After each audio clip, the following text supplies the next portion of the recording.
For assignment 16, number 4, we needed to use the peak gain frequency to estimate the inductance. So the peak frequency is equal to 1 over the square root of the inductance times the capacitance. So that means that the frequency squared equals 1 over the capacitance times the inductance, or the inductance equals 1 over the frequency squared times the capacitance.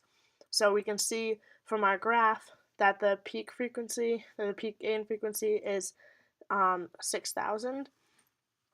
So then the inductance equals 1 over 6,000 squared times 0.1 times 10 to the negative 6, which is the capacitance.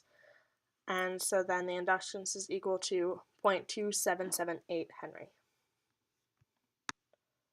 For assignment 18, number 1, we were constructing a high-pass filter using a resistor and then measuring the voltage across the inductor. So we use this because the voltage across the inductor is largest for large frequencies. This means that only the high frequencies will be able to get through. The other frequencies will not be able to get through, so thus creating a high-pass frequency, or a high-pass frequency filter.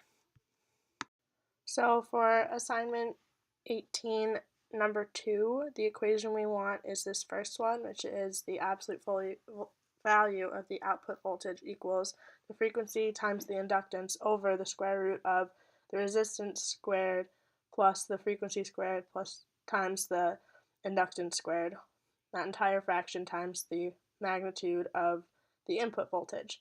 And so the reason we want this equation is because this is the magnitude of the impedance in the voltage divider equation. So the impedance of an inductor is imaginary. And because we're measuring across the inductor, we want the impedance of the inductor over the total impedance of the inductor plus the resistor.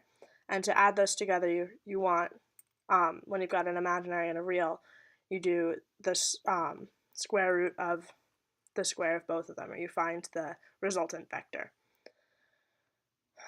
Then for number 3, also on assignment 19, we can see that these are both high-pass filters, the one with an inductor and one with a resistor. So this would become a cascading high-pass filter.